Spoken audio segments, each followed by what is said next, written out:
একজন নারীর বয়স 15 থেকে 40 বা 45 যে সময়, তার যে রিপ্রোডাক্টিভ পিরিয়ড, যে সময়ে সে একজন মা হওয়ার ক্ষমতা রাখে, ওই সময়ের মাঝে সে কোনো টিটেনাসের টিকা নিয়েছে কিনা, টিটেনাসের যে 5টা ডোজ সেটা কমপ্লিট করেছে কিনা, এটা আমরা জানব। তারপরে তার পালস রেট কেমন, তার কি ট্যাকিকার্ডিয়া আছে। একজন সুস্থ মানুষের পালস রেট হচ্ছে 72, 70, 72 এরকম। এখন যদি একজন মানুষের পালস রেট সেটা 100-র ওপরে চলে যায় ট্যাকিকার্ডিয়া, আবার 60-এর নিচে চলে যায় ব্রাডিকার্ডিয়া, তাহলে 60 থেকে 100 এই রেঞ্জটা নর্মাল, কিন্তু এভারেজ হচ্ছে 70, 72, এটা হচ্ছে ভেরি স্ট্যান্ডার্ড। তো পালস রেটটা তার কেমন, বেশি না কম, এই জিনিসটাও আমাদের দেখতে হবে। তারপরে হচ্ছে ব্লাড প্রেশার। তো একজন সুস্থ মানুষের ব্লাড প্রেশার নর্মাল কত, সিস্টোলিক 100 থেকে 130, ডায়াস্টোলিক 60 থেকে 90। একজন মানুষের প্রেশার মেপে সিস্টোলিক যদি আমরা 100 থেকে 130 এই রেঞ্জের মধ্যে পাই, আর ডায়াস্টোলিক যদি 60 থেকে 90 এই রেঞ্জের মধ্যে পাই, তখন বুঝবো যে তার প্রেশার নর্মাল আছে। যদি প্রেশার হাই থাকে তাহলে উচ্চ রক্তচাপের জন্য ডেফিনেটলি তাকে চিকিৎসা দিতে হবে বা তার চিকিৎসা নিতে হবে, আদারওয়াইজ তার ক্ষতি হবে, বাচ্চার ক্ষতি হতে পারে। এলএমপিটি হচ্ছে লাস্ট মেনস্ট্রুয়াল পিরিয়ড, কতদিন আগে পিরিয়ড হয়েছিল এই জিনিসটা জানতে হবে। ইডিডি যদি ফাইনালি কনফার্ম হয় যে সে কনসিভ করেছে, সম্ভাব্য ডেলিভারি ডেট কত এটা জানা যাবে। ওই ক্যালেন্ডার না দিয়ে একটা আলট্রাসোনোগ্রাম করলেই টোটাল ক্লিয়ার ডেট চলে আসে, মেশিনই ডেট দিয়ে দেবে।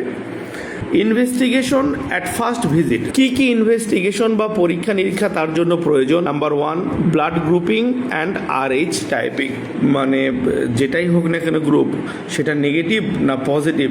যেমন ধরেন যে হাজব্যান্ডের বি পজিটিভ, ওয়াইফেরও বি পজিটিভ, তাহলে দুইজনই প্লাস, তাহলে প্লাসে প্লাসে প্লাস, কোনো ভেজাল নাই। হাজব্যান্ডের বি নেগেটিভ, ওয়াইফের বি পজিটিভ, এই ক্ষেত্রেও সমস্যা হয় না। বাট দুইজনের রক্তের গ্রুপ মিল, দুইজনই বি, মানে ধরেন রক্তের গ্রুপ বি বা এ বি যেটাই হোক না কেন, এখন ঘটনা হলো ওয়াইফের নেগেটিভ, হাজব্যান্ডের পজিটিভ, তাহলে প্রথম সন্তান সুস্থ হবে, পরবর্তী সন্তান প্রতিবন্ধী হওয়ার একটা চান্স থেকে যায়। কিন্তু সেটা প্রতিরোধ করা যায় বিশেষজ্ঞ চিকিৎসকের কাছে গেলে। তারা এক ধরনের অ্যান্টিজেন বা অ্যান্টি-ডি ইনজেকশন করে সেটা প্রতিরোধ করা যায়। যদি শুরুতেই বিবাহের সময় এই রক্তের গ্রুপটা দেখা যায়, তখনই সাবধান হওয়া যায়, অথবা অন্তত তো জানা থাকলো সন্তান নেওয়ার সময় বিশেষজ্ঞ চিকিৎসকের পরামর্শ অনুযায়ী প্রয়োজনীয় মেডিকেশন নিতে হবে। Number 2, HB percentage, haemoglobin percentage, বা নারী আমরা যেই হই না কেন বাবা, হিমোগ্লোবিন পার্সেন্টেজ আমাদের সবারই 12-র ওপরে থাকা উচিত, 13 হোক 14 হোক, এগুলো হওয়া উচিত। যখনই পুরুষ বলেন নারী বলেন হিমোগ্লোবিন পার্সেন্টেজ 12-র নিচে যাবে, এটা খারাপ। ছেলেদের জন্য তো অনেক খারাপ, মেয়েদের জন্যও খারাপ, তবে মেয়েদের 11 পর্যন্ত আমরা পজিটিভলি কনসিডার করি, সমস্যা নাই। যদিও 12 বা তার ওপরে হলে, 12 বা 13 হলে বেশি ভালো। এখন কথা হচ্ছে যে 11 ওকে চলবে। যখনই 11-র কম, 10.5, 10 বুঝবেন যে ওই নারীর অ্যানিমিয়া আছে, বেবি হওয়ার টাইমে প্রবলেম হতে পারে, তার রক্তের গ্রুপের সাথে মিল আছে, এরকম 2-1 ডোনার রেডি রাখতে হবে যদি প্রয়োজন হয়, যেন তখন কোনো সমস্যা না হয়। প্রস্রাবটাও পরীক্ষা করে দেখা হয়, প্রস্রাবের মাঝেও সুগার পাস হচ্ছে কিনা। স্পেশালি মূলত আমরা এখানে র্যান্ডম ব্লাড সুগার, যেটা রক্তের গ্লুকোজ লেভেল পরীক্ষা 7.8 পর্যন্ত নর্মাল, এটাই আমরা দেখি। আর ইউরিনের ক্ষেত্রে 3টা ইস্যু থাকে, ইয়েলো থাকে বা অরেঞ্জ থাকে বা রেড থাকলে খারাপ, ইদানিং করা হয় না। মূলত আমরা র্যান্ডম ব্লাড সুগার যেটা, এটাই সাধারণত বেশি করে থাকি, রক্তের গ্লুকোজ পরীক্ষা। ওভারঅল এই 3টা পরীক্ষার রেজাল্ট কি আসলো। র্যান্ডম ব্লাড সুগারে আমরা কি করছি, ওই মায়ের ডায়াবেটিস আছে কিনা দেখতে হবে, কারণ প্রেগনেন্ট লেডির ডায়াবেটিস থাকলে বাবা বিশাল সর্বনাশের আশঙ্কা আছে। যদি মানে তার সে নিজে প্রপারলি নিজের যত্ন না নেয়, তাকে ইনসুলিন নিতে হবে, ডায়াবেটিস কন্ট্রোলে না থাকলে বাবা বাচ্চা বা অ্যাবর্শন হবে বা বাচ্চা নষ্ট হয়ে যাবে, ক্ষতি হওয়ার সম্ভাবনাই অনেক বেশি। সো দ্যাট প্রতি মাসে অন্তত একবার হলেও তার গ্লুকোজ লেভেল চেক করে দেখতে হবে। অনেক প্রেগনেন্ট লেডি আছে শুরুতে ডায়াবেটিস নাই, কিন্তু প্রেগনেন্সির 4-5 মাস বা 6 মাস বয়সে তার ডায়াবেটিস ধরা পড়ে। এই হিমোগ্লোবিন পার্সেন্টেজ ছেলে মেয়ে যে হোক না কেন অ্যাজ এ হোল সবারই 12-র উপরে থাকাটা ভালো। তো কম হবে বুঝবেন যে ওই পেশেন্টের তত বেশি শরীরে রক্ত কম আছে, সে অ্যানিমিয়ার পেশেন্ট, পরবর্তীতে তার প্রবলেম হবে। অ্যানিমিয়াতে কি হয়, ধরেন ছেলেদের শরীরে যদি অ্যানিমিয়া হয়, রক্ত কম, দেখবেন যে কাজের প্রতি মনোযোগ কম হচ্ছে, তার শরীরে আলস্য বেশি কাজ করছে, ভারী কাজ করতে পারছে না, অল্পতেই শরীর কাঁপে, বুক ধড়ফড় করে, কষ্ট লাগে, ক্লান্তি লাগে, এটা তো কোনো জীবন হলো না। আর মেয়েদের ক্ষেত্রে প্রেগনেন্সিতে হিমোগ্লোবিন পার্সেন্টেজটা বেশি কাউন্টেবল, কাউন্ট পেটে বাচ্চা থাকলে এবং শরীরে রক্ত কম থাকলে, অ্যানিমিয়া থাকলে মায়ের মৃত্যুর হার বেড়ে যায়। এই যে র্যান্ডম ব্লাড সুগার যদি আমরা খালি পেটে রুগীর করি, যে হ্যাঁ রুগী আগের দিন কথার কথা রাত 8টায় খাইছে, পরের দিন সকাল 8টা বা 9টা, মিনিমাম 12 ঘন্টা পেট ফাঁকা থাকা অবস্থায় খালি পেটে ব্লাড সুগার টেস্ট করলো, সেটা হচ্ছে FBS, ফাস্টিং ব্লাড সুগার।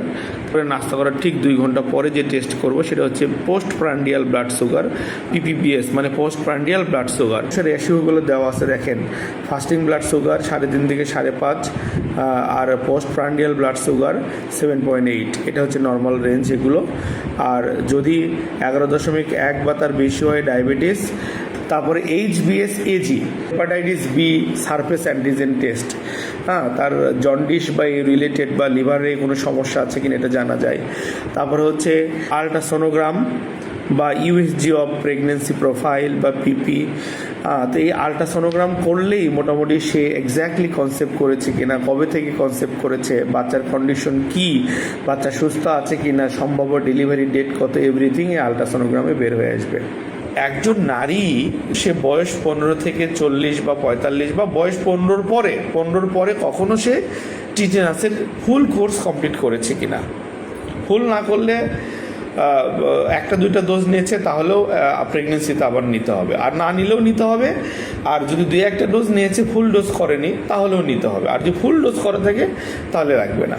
তো যাই হোক, দেখেন 5টা যে ডোজ, TT1 প্রথম দিন মানে 0 ডে, TT2 হবে 1 মান্থ আফটার TT1, TT1-এর 1 মাস পরে TT2, আর TT3 কবে হবে 6 মান্থ আফটার TT2, TT4 কবে হবে 12 মান্থ আফটার TT3।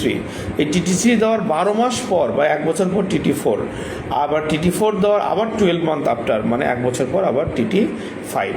এই 5টা ডোজ মানে যার কমপ্লিট করা আছে তার প্রেগনেন্সিতে টিটেনাসের টিকা নিতে হবে না।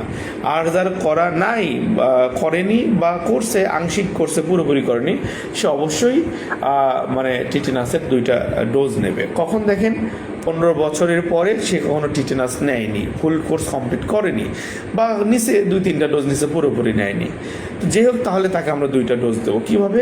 First dose within 16 to 20 weeks, 16 সপ্তাহ মানে কি 4 মাস, 20 সপ্তাহ মানে 5 মাস। তাহলে প্রেগনেন্সির আমি বলবো যে ধরেন, আমি সহজ করে দিই, প্রেগনেন্সির 5ম মাসে একটা টিটেনাসের টিকা নিতে বলবেন, আবার এই যে 5ম মাসে যে নিল তার 1 মাস পর অর্থাৎ 6ষ্ঠ মাসে আবার আরেকটা নিতে বলবেন, শেষ। ইনজেকশন TT বা TT Vax 1 ampoule IM stat. Second dose কবে? 1 মান্থ আফটার ফার্স্ট ডোজ। এই প্রথম ডোজ নেওয়ার 1 মাস পরে সেকেন্ড ডোজ, ওই যে 20 থেকে 40 সপ্তাহের মধ্যে। আমার কথা 5 মাসে একটা নিবি, আর তার থেকে 1 মাস পর অর্থাৎ 6 মাসের শেষে আর একটা নিবি, শেষ। ঠিক আছে? এই টিটেনাসগুলো যদি নেওয়া হয় তাহলে যেটা তার মধ্যে টিটেনাস বা ধনুষ্টঙ্কের এগেনস্টে একটা ইমিউনিটি থাকবে। পরবর্তীতে বাচ্চার ডেলিভারির সময় যে কাটাছেঁড়া হবে, নারী কাটা হবে, এটা হবে, ওটা হবে, ধনুষ্টঙ্কর হওয়ার চান্স নাই। মা শিশু দুইজনে নিরাপদ থাকবে। এই হলো কথা।